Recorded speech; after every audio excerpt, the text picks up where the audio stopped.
Guys, good afternoon. Nandito tayo ngayon sa Espanya. Akyat tayo ng Carburling Connector. Ito na tayo, nandito na tayo sa taas. Tingnan nyo guys ang view mga guys. Ito yung bagong expressway dito sa Maynila mga guys, na nagkukonekta ng galing ng Caloocan papunta dito sa may Aurora Boulevard. Kung ikaw ay galing ng Mikawayan, Bulacan, ganyan, papunta ka ng, kunyari, galing ka ng Inlex, papunta ka ng South Islex, ito ang bagong daan mo ngayon mga guys, na hindi kayo wala kayong traffic. May bayad nga lang siya, pero mura lang naman. Tsaka kung truck driver ka,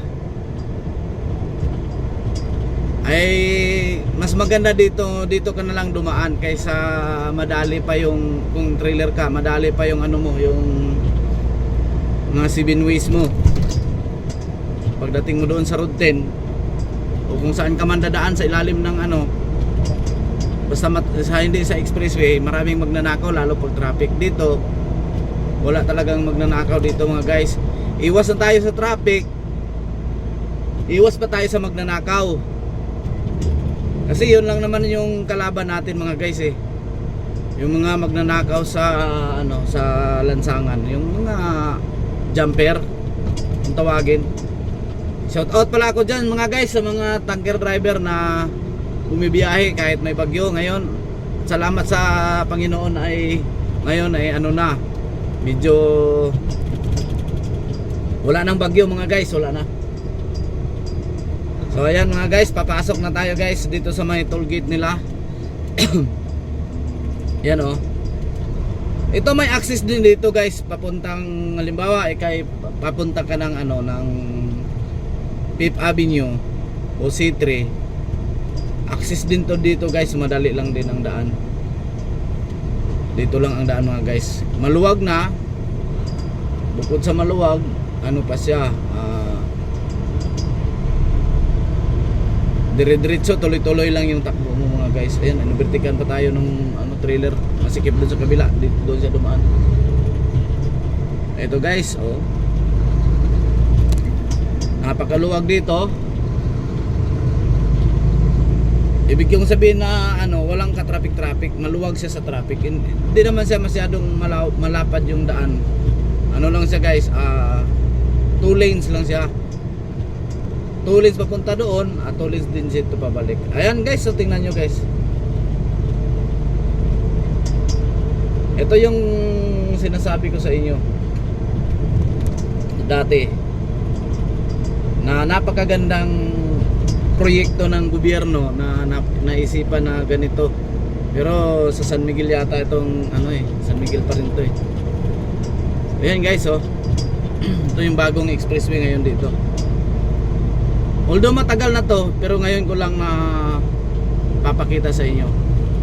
Sana manood kayo hanggang sa dulo ng video natin, kasi para makikita nyo kung saan kayo dadaan. Kasi maraming naliligaw dito guys.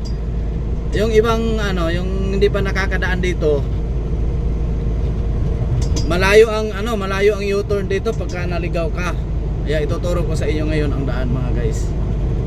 Ayan, diretso lang tayo. Lalong-lalo na sa mga kaibigan ko na tumatawid galing ng Bulacan papuntang Batangas, dito na yung mas magandang daan. Napaka-accessible siya sa lahat ng sasakyan, maliban na sa motor. Wag lang yung motor.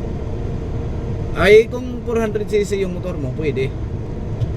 Ayan, kailangan mo lang dito kasi wala pa namang masyadong dito CCTV.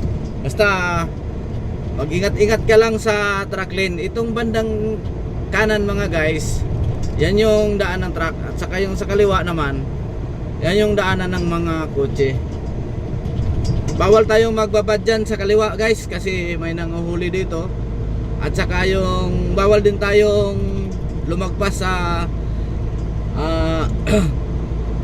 nilagda nilang ano, yung bang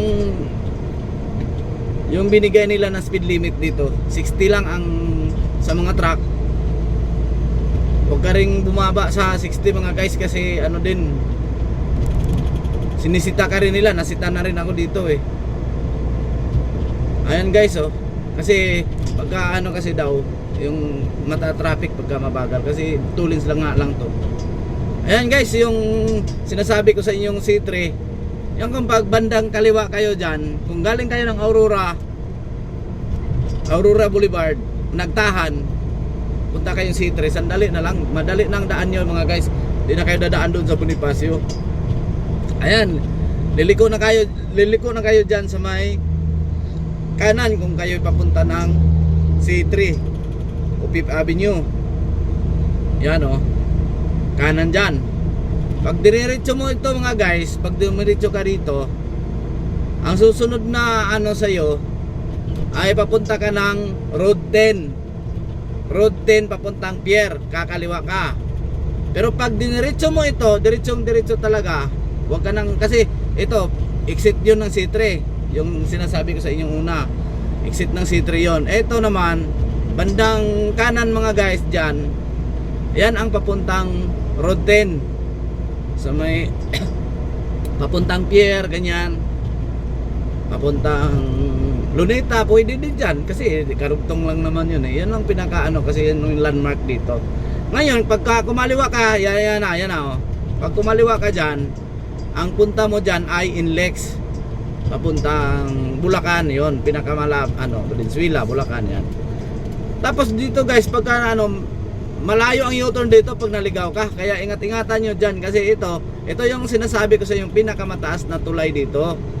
Ayan oh, ito na tayo oh. Yan, pag dumiretso ka dyan sa kaliwa guys, tapos papunta ka pala ng Road 10, kasi walang signboard doon eh, walang signboard, maliit yung signboard. Pag nakadiretso ka dyan, ang ano mo, ang pinakamalapit mong U-turn ay sa ano, sa Karwatan. Kaya malayo na. Sa may ano, sa may, basta sa Karuhatan ka na ano, ano sa may, oo, ito na tayo, paakyat na tayo. Ayan oh, paakyat na tayo guys sa mga pinakamataas na tulay dito. Ayan oh. Single, one lane lang ito mga guys. Ito na yung papuntang Road 10. Ito na. Kasi papunta tayo ng Road 10 eh. Yung sa bandang kanan ko guys, yung sa ilalim yan, yan yung papuntang Bulacan. Ngayon, ito na tayo. Ito yung Harbor Link. Kasi tinatawag itong Harbor Link Connector dahil ito yung nagkukonekta ng Harbor Link kung papunta kang north at saka south. Ito. So, ayan, papunta tayo. Exit, mayroon din dito exit ng dagat-dagatan. Ayan oh. Kaya mga guys, hanggang dito na lang. Maraming salamat sa iyong panonood. Magandang araw, maga, gabi sa inyong lahat. God bless po.